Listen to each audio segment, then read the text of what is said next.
instrumen-instrumen itu seperti instrumen gamelan. Kenapa tidak bisa puji Tuhan dengan instrumen gamelan? Para sahabat-sahabat pencerita, Baranda Cerita kali ini kedatangan seorang tamu. Bagi saya spesial. Mengapa spesial? Ini satu ilmu pengetahuan, sekaligus saya menunjukkan satu buku. Ini hasil dari tulisan seorang dokter dari Polandia.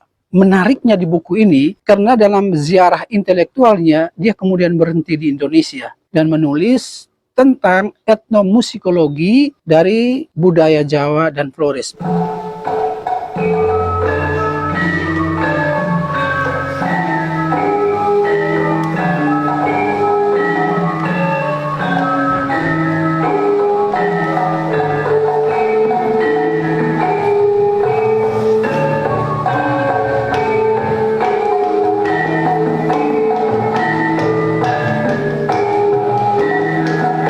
Nah, siapakah dia? Kita mungkin mulai dari perkenalan pertama ya, perkenalan. Nama saya Marzena Popławska. Ya, saya Marzena, berasal dari Polandia. Mm-mm. Dan saya seorang etnomusikolog yang meneliti musik khusus, musik tradisional atau juga bisa katakan musik etnis. Dan memang bidang saya itu musik tradisional Indonesia. Sudah cukup lama saya meneliti musik tradisional Indonesia, terutama dulu musik Jawa. Selama penelitian saya bekerja dengan beberapa komponis Jawa dan dari Flores, seperti Pak Subono dalam Wayang Wahyu yang juga menciptakan lagu-lagu untuk pagelaran Wayang Wahyu, Pak Darsono Winyo Saputro yang menciptakan banyak sekali lagu Langgeng Sekar, lagu gereja Protestan, juga Pak Sigita Stono dan Pak Dulkaeni, dan dari Flores ada beberapa pater yang juga mendukung inkulturasi dan menciptakan lagu-lagu, yaitu Pater Pidvani, Pater Daniel Kitty, dua-duanya sudah almarhum, juga Pater John Gono dan Pater Eman Vero, dan dari Ende Bapak Ferdi Levi. Ada juga yang lain disebutkan di buku saya. Bisa dijelaskan apa itu etnomusikologi? Etnomusikologi itu bidang ilmu humaniora, dan seperti dalam kata itu etnomusikologi. Jadi bidang ilmu tentang musik etnis bisa dikatakan. Dan itu kalau di Indonesia itu juga ada jurusan-jurusan etnomusikologi. Ada juga ya? Kalau misalnya ada yang dengar itu dari Medan atau Yogyakarta atau Kalimantan, itu juga ada di universitas-universitas jurusan etnomusikologi. Malah di Polandia itu enggak ada. Sejauh ini menurut Anda, mengapa ini penting? Kalau etnomusikologi itu sebetulnya bisa dikatakan bidang yang cukup muda juga, karena secara formal sekitar tahun 1950 muncul kata itu dalam tulisan orang Belanda, Jaap Kunst, yang sebetulnya meneliti musik Indonesia. Orang Belanda tahun 50? Iya. Lalu meneliti musik Indonesia. Iya. Kalau boleh tahu di mana itu? Dia di Jawa dan di Flores juga menulis buku tentang musik Flores dalam bahasa Belanda, tapi diterjemahkan sudah ke dalam bahasa Inggris. Jadi dia dulu juga pegawai dari pemerintah Belanda sebelum Indonesia merdeka. Jadi kalau bagi saya, kenapa itu penting sebagai bidang? Karena memang saya seorang musik, saya mulainya dari musik barat, dari musik klasik, dan saya dulu, sekarang sudah agak jarak, tapi dulu pemain akordeon sama piano. Akordeon, iya. Kapan itu ketertarikan yang terhadap budaya-budaya lain muncul? Sebetulnya sejak kecil saya suka membaca cerita-cerita dongeng atau legenda dari berbagai negara. Saya kumpul-kumpul buku cerita itu. Terus karena saya selama 12 tahun sekolah musik, kemudian saya mau melanjutkan, lihat dulu di mana seperti akademi musik sebagai praktisi atau di tempat lain. Akhirnya di universitas di jurusan musikologi tapi spesialisasi yang etnomusikologi itu.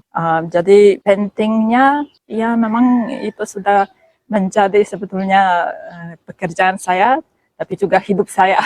Pekerjaan Anda itu sebagai peneliti ya, boleh dikatakan begitu? Iya, Peneliti. sebagai peneliti saat sekarang, tapi juga dosen pengajar di universitas. Di mana itu? Saya agak sering pindah-pindah, jadi pernah saya kuliah S3 di Amerika di sebuah universitas yang punya departemen musik. Terus setelah itu 3 tahun saya mengajar etnomusikologi, termasuk gamelan Jawa di sebuah universitas di Amerika, di North Carolina, di selatan Amerika Serikat. Ketika membaca ini, dan terutama saya lihat di riwayat hidup dari Marsana, ini mengisahkan tentang sebenarnya perjalanan intelektual ya, dari Polandia kemudian ke Amerika, lalu ke beberapa negara, misalnya Irlandia, kemana lagi dari Irlandia? Pernah di Inggris. Di Inggris, ya, lalu di Indonesia.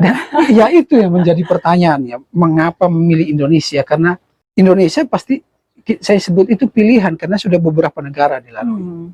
Lalu memilih Indonesia. Dan di Indonesia kemudian menulis tentang secara khusus itu tentang etnomusikologi khusus di budaya Jawa Iya, dan musik tradisional Flores. Ya, apa yang membawa Anda sampai ke situ untuk memilih 2 tempat ini? Jadi begitu saya masuk musikologi di Universitas Warszawa di Polandia di program S2, waktu itu belum ada S1, jadi 5 tahun itu mengerjakan S2.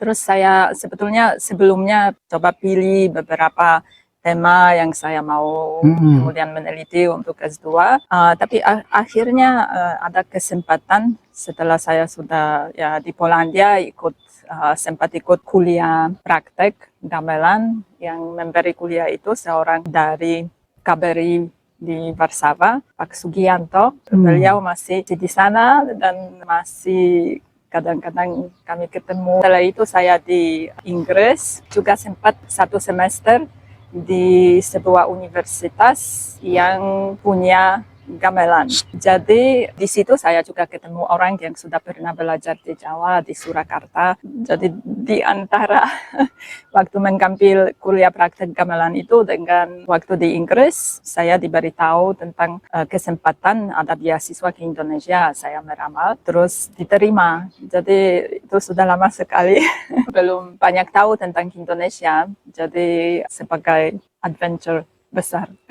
Sejauh mana inkulturasi dalam musik itu perlu? Inkulturasi pemahaman itu sebagai proses. Jadi kalau proses itu tidak pernah selesai. Dan secara luas itu sebetulnya inkulturasi bisa katakan penyesuaian musik dan hidup yang sekarang. Jadi perlu terus inkulturasi. Tapi dalam buku itu sebetulnya saya khususnya meneliti musik tradisional, jadi inkulturasi musik tradisional. Jadi ucapannya performing faith itu seperti perform kepercayaan atau iman kita. Jadi melalui musik itu bisa mengekspresikan iman. Kalau lihat 2 tempat itu, Jawa dan Flores, memang ada perbedaan karena ya lokasinya lain.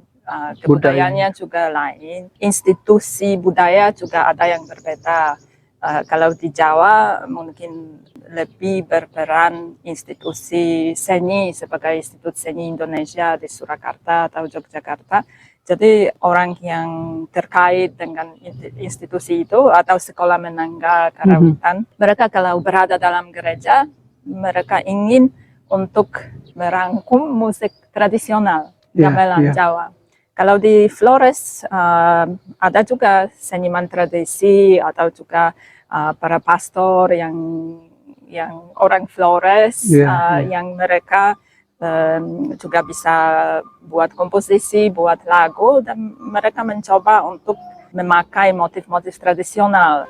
Jai, tepeke pu oloa, odasai du dengo.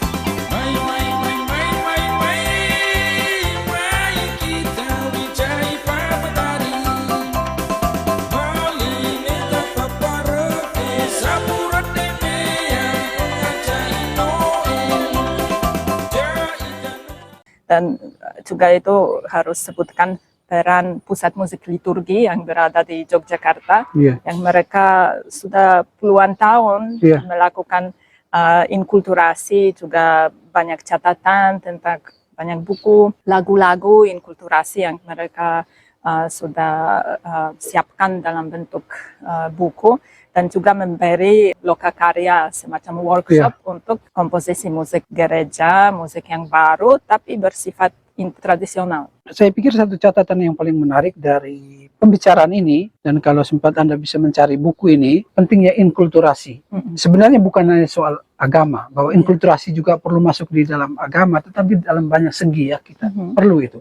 Karena dunia sudah terbuka, dan informasi bisa kemana saja, dan kalau tanpa keterbukaan hati untuk menerima hal-hal positif dari luar, tentu budaya atau secara pribadi orang itu akan tertinggal ya.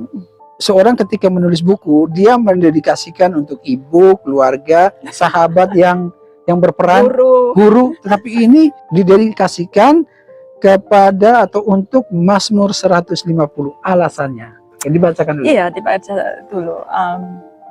Maaf saya nggak siapkan terjemahan Indonesia, tidak apa-apa ya. Jadi hanya kutipan pendek dari Mazmur 150. Praise the Lord, praise God, with trumpet sound, with lute and harp, with tambourine and dance, with strings and pipe, with sounding cymbals. Praise the Lord. Jadi ada dua alasan sebetulnya. Saya memilih Mazmur itu, saya bicara sama ibu saya, dia bilang, oh bagus, berarti menyembahkan buku ini kepada Tuhan. Saya bilang, oh ya benar. Lalu yang kedua? Yang kedua, Mazmur itu disebutkan oleh sebetulnya beberapa orang, yang terutama salah satu komponis orang Jawa sudah almarhum, juga dosen nyanyi di Institut Seni Indonesia di Surakarta, yang waktu saya melakukan penelitian itu beberapa bulan kemudian dia meninggal, Bapak Winyo Saputro. Dia sebutkan Mazmur itu sebagai revelasi. Revelasi Allah. Iya. Jadi dia bilang waktu dia di gereja, dia orang Protestan, dia ketika mendengar Mazmur itu dinyanyikan, dia bilang, kok instrumen-instrumen itu seperti instrumen gamelan. Kenapa tidak bisa puji Tuhan dengan instrumen gamelan, hanya organ? Wah, jadi dari itu dia mulai buat lagu yang berdasar, memang lagu-lagu itu melodinya itu seperti melodi di gamelan, tapi dikembangkan iringannya gamelan juga. Yang pertama lagu-lagu yang dia buat belum diiringi gamelan, tapi lama-lama itu menyebar di wilayah Jawa Tengah dan di luarnya juga. Jadi sebetulnya Mazmur itu menunjuk ke inti buku itu, bahwa kita bisa memuji dengan Tuhan dengan sarana yang ada, dengan kebudayaan kita, dengan musik kita. Dan itu juga menunjuk bahwa memang penting kita mengenal budaya kita sendiri. Demikian para saudara-saudari terkasih. Menjadi Katolik bukan berarti menjadi Yahudi. Menjadi Katolik artinya menjadi diri sendiri yang ditopang oleh budaya di mana tempat kita dilahirkan. Karena itu seluruh sarana-sarana budaya yang ada mesti dipakai secara maksimal. Sehingga Mazmur 150 menjadi pilihan dan dedikasi untuk buku ini bisa justru kita pakai juga untuk refleksi pribadi. Menyembah kembali atau mempersembahkan itu kembali kepada Tuhan. Sekarang Anda akan mendengarkan sebuah lagu inkulturasi, lagu Flores yang itu dari Romo Polisola yang melanjutkan proses inkulturasi dalam gereja Katolik.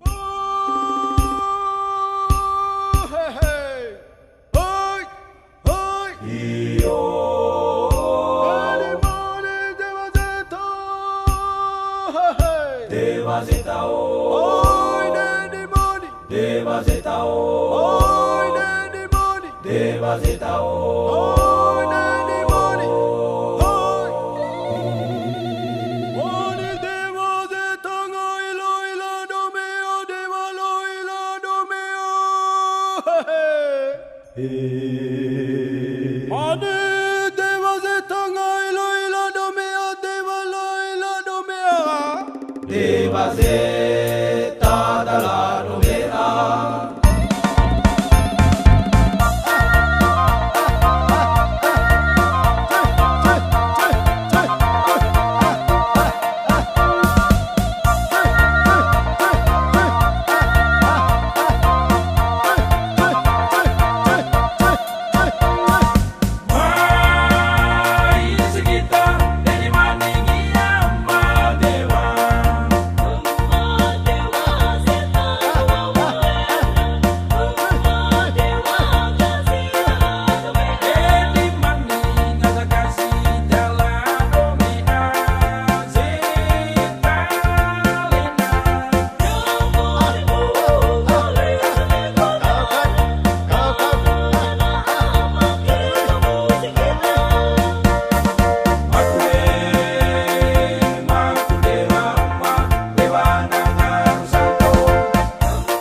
Terima kasih banyak untuk percakapan. Tuhan memberkati kita semua.